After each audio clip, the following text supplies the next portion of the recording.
Hey guys, this is Kim. Welcome back to Fables. This video is somewhat of a studio vlog, creative behind the scenes, gauging what my audience wants, trying out some different content. So as many birds with one stone, or trying to come up with a less violent metaphor that does not involve striking down cute animals, but you get the gist. I'm just putting this video out there and let me know what you guys think. This is kind of like a new thing I'm doing. I was sort of like brainstorming for an idea about this video. I kind of want to post something book related, and I was like, why don't I just talk about the 5 books that I've been reading, or just the 5 books that have changed my life. And these books are like spiritual books, personal development themed books, or creativity magically themed book, which I thought you guys might be interested in. And then it occurred to me that why don't I talk about the books that I'm writing, or books I have started writing or almost finished writing but still need to finish writing, because I just either kept procrastinating on them, or I forget about them, or I start working on something else because I have creative ADHD. And so these 5 books are basically not finished. So yeah, here we go. This video is about the 5 books that I started writing but have not finished and still need to finish. And starting with number 1, which is the guidebook for Dream Academy, or Way of the Panda Oracle. I scratched the previous idea, which was Panda Hero Academy. That was from my previous studio vlog.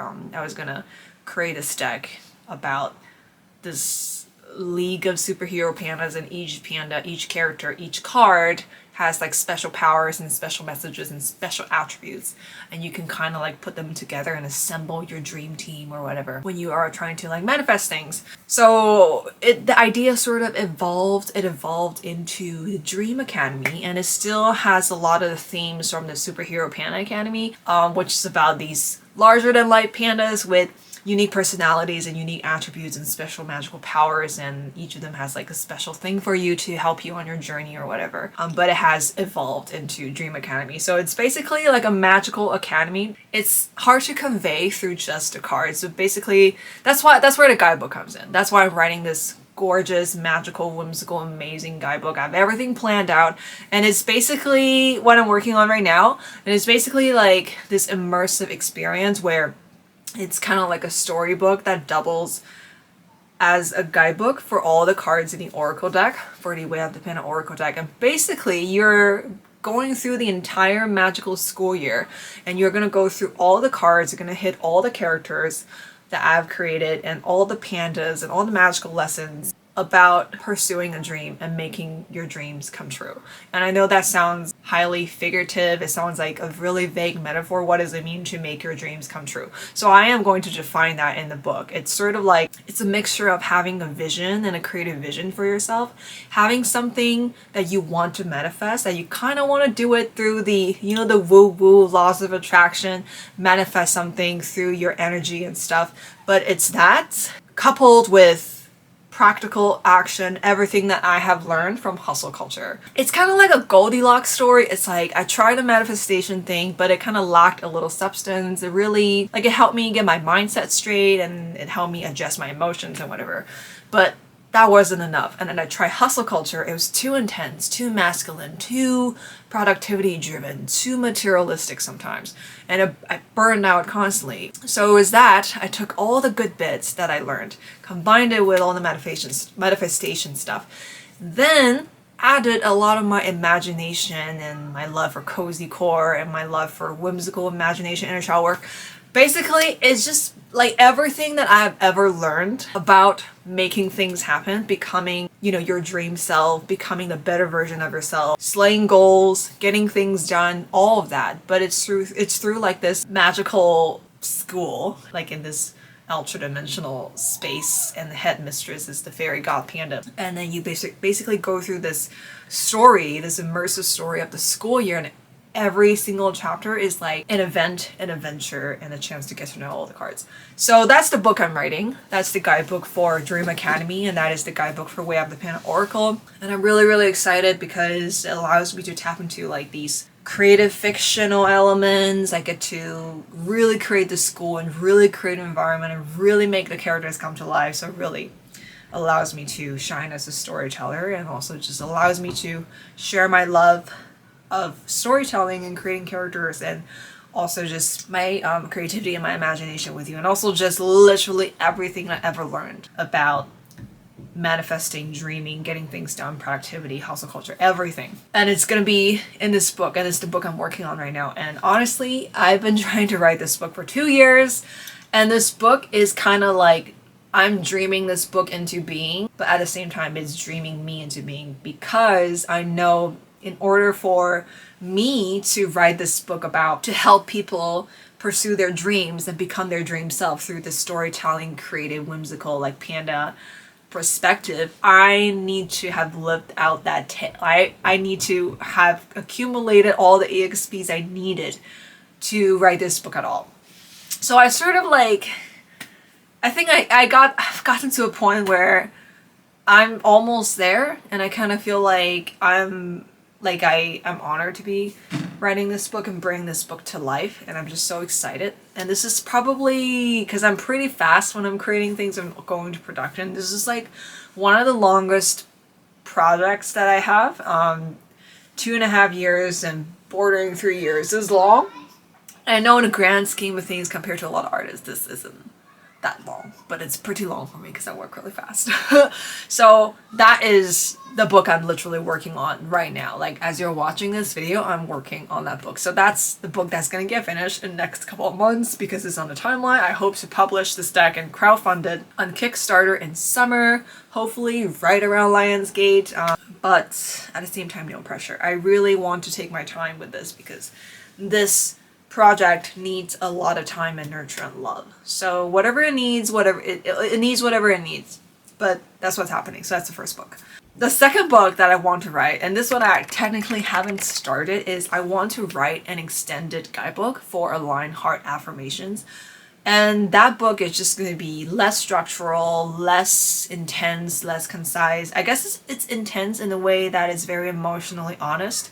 And I kind of want to write it as like almost like love letters addressed to you through each prompt or each affirmation I've written. It's like, let's say you pull a card from the deck and you get this affirmation and you want to know why I wrote it or the circumstances in which that affirmation came out, how it came to be, or actually I don't know how much behind the scenes stuff I'm going to include. I just know that I want to write like an extended version of that affirmation. It's like you get the affirmation, you go to the book, and it's pretty much you get like an oracle reading. It's like you're getting this extended affirmation from that. You get like all the ideas that are behind the affirmation and just all the love and all the gentle healing that comes with it. So it's kind of like a extended guidebook, kind of like, I don't know if it's slice of life, but it's like definitely less structure. It's not going to have like really clearly delineated chapters other than perhaps just a reflection of the categories themselves that are like inherent in the deck. I might explain a little bit about each category and talk a little bit about the creative process because I love doing that. But for the most part, it's just going to be like kind of just affirmations and all the ideas associated with it. So for example, like there's this one affirmation that I constantly get questions about, which was the ill intent that I see in others is a reflection of the shame that I feel within myself. And when I wrote that, I truly felt that I channeled it. There are just so many ideas that are sort of embedded within that affirmation. I really want to explore that in the format of a book. For example, I want to talk about like projection. I want to talk about how sometimes your negative perception of yourself affects how you perceive the people around you and how people relate to you. Of course, that is not to give excuses or justify the bad behaviors of other people when people are abusing you or mistreating you. It's not a reflection of your shame. In fact, they're the ones making you feel that way. So there's like a lot of ideas that I want to talk about and just expand upon when it comes to the affirmations I've written. And I kind of just want like to write a guidebook or just like a book. So that's like a second book that I want to write or have started, but haven't actually finished. So this one is just unstarted and unfinished. So this one remains an idea. But the third book is called Level Up Tarot. I actually started on this book, and it's actually one of the books I already published. I published it as an ebook format. It's the Tarot Beginnings book, but I wanted to do an expanded version of it, and I basically wanted to include all the tips and tricks and just suggestions and just everything that I have ever come up with or everything that I've ever learned during my tarot journey that is going to help you on your with your tarot practice. So this isn't a book that gives you interpretations and definitions of each card. This book is particularly for studying tarot, and it's all studying strategies, practical strategies.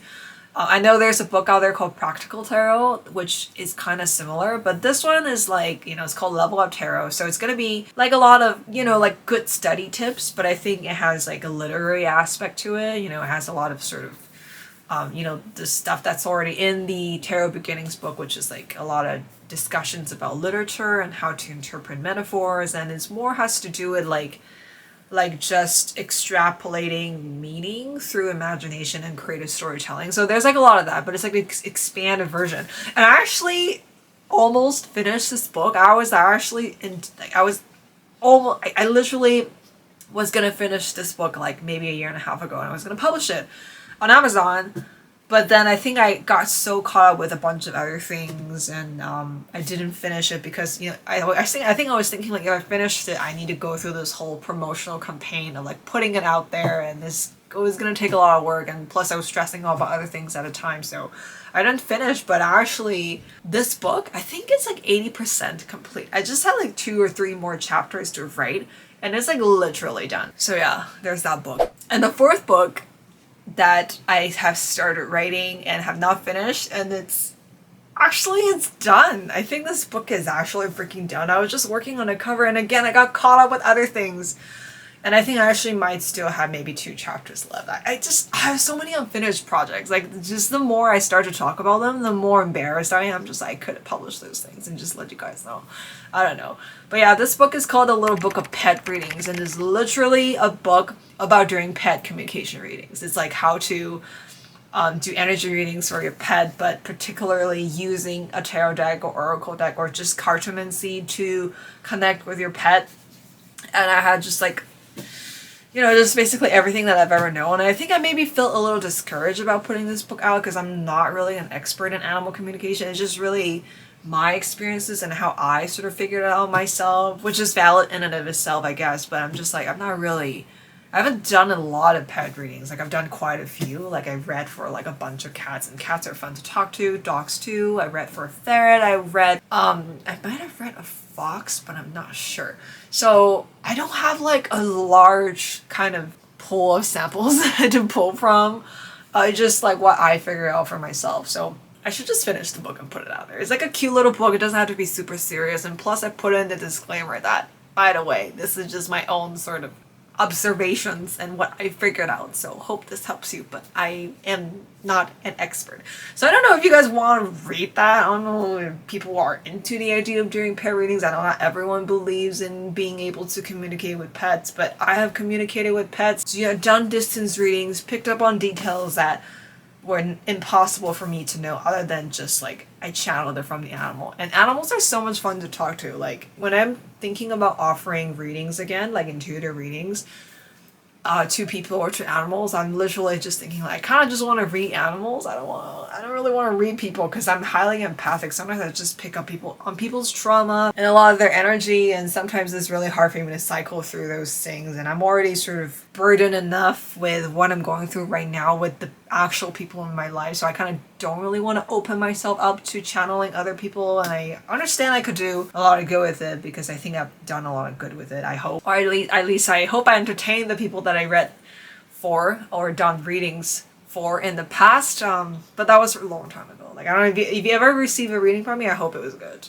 I just haven't done it like professionally in a while, but I did do that in the past. And anyway, this book is about reading for your pets, and it's like a little book. I think it's around like 100 pages, but it's not like compact 100 pages. It's kind of like spaced out. So it's just like a cute little book about doing tarot readings for your pets and how to go about it, how to kind of open yourself up to channeling those insights and stuff, because it does feel a little different than channeling humans, because human emotions are a little different than animals. I think sometimes we project a lot of emotions onto animals, but I have picked up really powerful emotions from animals as well. It really depends on the animal. So most animals don't really hold on to things, but I've read for some really sentimental cats. Like, they really do hold on a lot. Like, they really love their humans and stuff. So it's really cool. It's like a cool little book.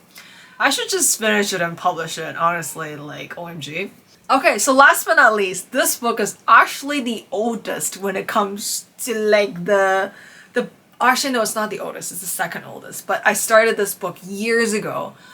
It's like this big book of spreads, and I remember I actually was going to finish this book and publish it right before I published Spread Crafter's Oracle and the Spread Machine Cards and like the whole series. I think I got discouraged because I was kind of asking people about like, oh, what is like the biggest and fattest spread collection book out there? Like how many spreads? And I think the biggest one was like 365. I think it was written by Sasha Granham. She did the Dark Fairy Tale or Dark Woods Tarot or something, and then she wrote like this big fat spreads book, and I was like, okay, mine will have more than that. I basically was trying to set a record, and I really like didn't mean to ruffle any feathers. It was just kind of like fun.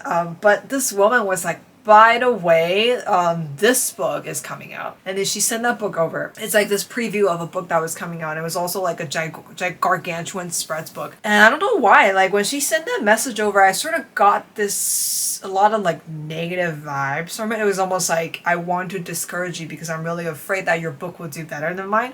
Even when I'm just like an indie publisher, I really just do it not with the goal of mass distributing it in mind. I just kind of want to share with my audience. Anyway, I don't know. I just got like discouraged from it, and maybe I shouldn't have let that discourage me. I don't know what the intention of that woman was. Maybe it was just me. Maybe I was just triggered. But I just felt that it was kind of, I don't know. I just feel shade thrown my way. That's how I felt. Okay, I just felt like someone threw me some shade. I forgot who that woman was. I don't even know what that book was called. The book that she sent me. Was like, by the way, did you know like there was this book? I'm just like, who cares? You can write your book or that person can write their book. I'm gonna write my book. It's just like win-win situation. So many folks out there needing a good tarot spreads book. They can buy both of our books. Okay, why are you so petty, you know? So that's a book that I wanted to put out.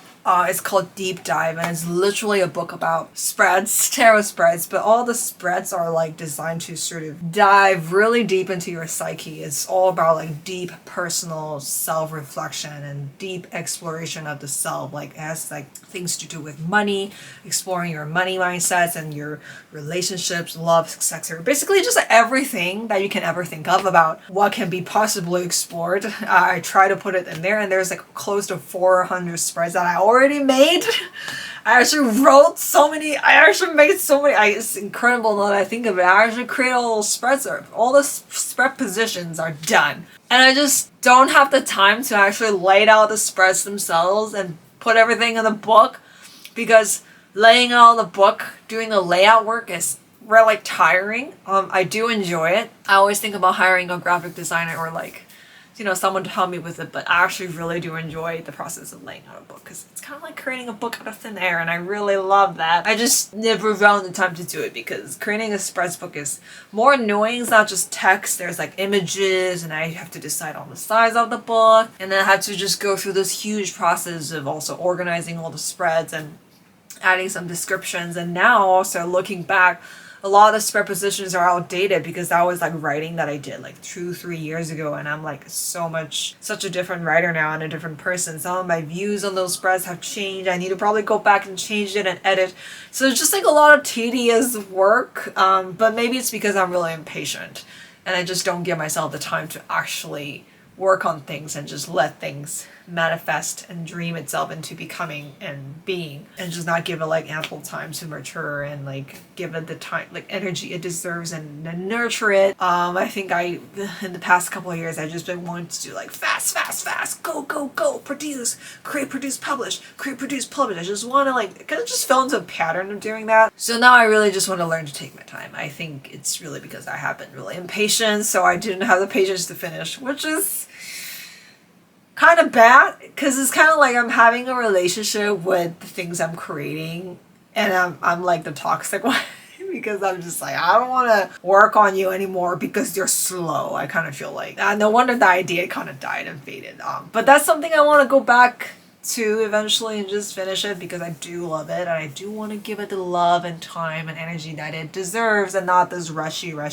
why aren't you done, let me produce you, or fuck off energy, so that one was on me. But I do hope that I will eventually finish all 5 of these books, and also hoping that you will share with me what you think about these books if you're interested in reading them at all, because they're just sitting in my creative cloud and just on my computer, not seeing anyone else but me, so I don't know. So if you have something to say, share in the comments, because I need to know. It will give me some motivation to reprioritize like which book is going to come out first. There's actually more books that I want to write. There's like fictional books I want to write too. There's a couple stories that are still in my heart that I still have not put them down onto paper, other than like the initial concepts notes and some of the character concepts and everything. But these are the 5 books that are sort of related to Fables Dan. But I guess the good thing about having a channel and a business called Fables Dan is like it's not strictly confined to the realm of tarot. It has a lot of potential for just storytelling space, imagination, things like that. It's like a cozy place for storytelling and magic, you know. So we'll see what happens. There's definitely so much more things that I want to create that I have not created yet. And now that I have freed up so much space in my existence because I just left an unhealthy relationship, and by unhealthy I meant insert even more rant, because now I have to like take the time to heal and stuff. But now that I've freed up so much of that existential RAM in my hard drive, I can actually focus on things that truly bring joy and love and passion and purpose and meaning in my life. So I'm really excited for that chapter of a life which is beginning right now. And I hope you are having an awesome day. And if you have an unfinished creative project or multiple creative projects like me, I hope you one day finish them, and I hope you have more patience than I have towards creative projects, because my creative projects and the books that I still need to finish really do deserve more time and more patience than I've given them, and I'm working on it. I am working on it. So thank you so much for listening, and thank you so much for watching this video and listening to my ideas. Until next time, what is my tagline? Do a heart. Can you do it? Can you do the Gen Z one? It's this one.